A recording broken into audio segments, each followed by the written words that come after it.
പാലക്കാട് 9 വയസ്സുകാരിയുടെ കൈ മുറിച്ചു മാറ്റിയ സംഭവത്തിൽ ജില്ലാ ആശുപത്രിക്കുണ്ടായത് ഗുരുതര വീഴ്ച. വേദനയുണ്ടെന്നറിയിച്ചിട്ടും അണുബാധ പരിശോധിച്ചില്ല. ചികിത്സ നൽകിയത് കൈയൊടിഞ്ഞതിന് മാത്രമെന്ന് വ്യക്തമാക്കുന്ന മെഡിക്കൽ രേഖകൾ 24 ലഭിച്ചു. ഡോക്ടേഴ്സിന് എതിരായ നടപടിയിൽ പ്രതിഷേധിച്ച് പാലക്കാട് ജില്ലാ ആശുപത്രിയിൽ KGMOA കരിദിനം ആചരിച്ചു. 9 വയസ്സുകാരിയുടെ വലത് കൈ മുറിച്ചു മാറ്റിയതിൽ പാലക്കാട് ജില്ലാ ആശുപത്രിക്ക് ഗുരുതര കൃത്യവീഴ്ച ഉണ്ടായെന്ന് വ്യക്തമാക്കുന്ന മെഡിക്കൽ റിപ്പോർട്ടാണ് പുറത്തുവന്നത്. വേദന ഉണ്ടായിട്ടും ഇൻഫെക്ഷൻ പരിശോധന നടത്തിയില്ല, ആദ്യഘട്ടത്തിൽ നൽകേണ്ട ആന്റിബയോട്ടിക് നൽകിയില്ല തുടങ്ങിയ കാര്യങ്ങളാണ് കോഴിക്കോട് മെഡിക്കൽ കോളേജിലെ റിപ്പോർട്ടിൽ പറയുന്നത്.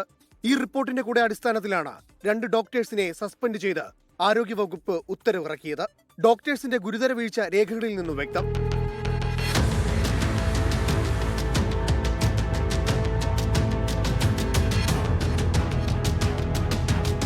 അതേസമയം ഡോക്ടേഴ്സിനെ സസ്പെൻഡ് ചെയ്ത നടപടിയിൽ പ്രതിഷേധം ശക്തമാക്കുകയാണ് KGMOA. ഇന്ന് കരിദിനം ആചരിച്ചു.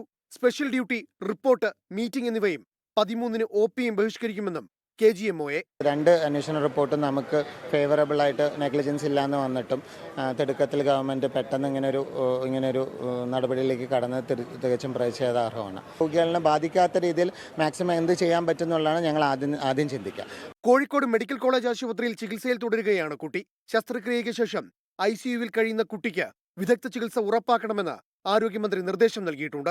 നിയമവിദഗ്ധരുമായി കൂടിയാലോചിച്ച് കോടതിയിൽ ഹർജി സമർപ്പിക്കാനാണ് കുടുംബത്തിന്റെ തീരുമാനം. 24 കോഴിക്കോട്. ലോകത്തെവിടെയായാലും ഏത് സമയത്തും 24 വാർത്തകളും ഓഗ്മെന്റഡ് റിയാലിറ്റി പാക്കേജുകളും എക്സ്പ്ലെയിനറുകളും വിശദമായി കാണാൻ ഞങ്ങളുടെ YouTube ചാനൽ നിങ്ങൾക്ക് സബ്സ്ക്രൈബ് ചെയ്യാം.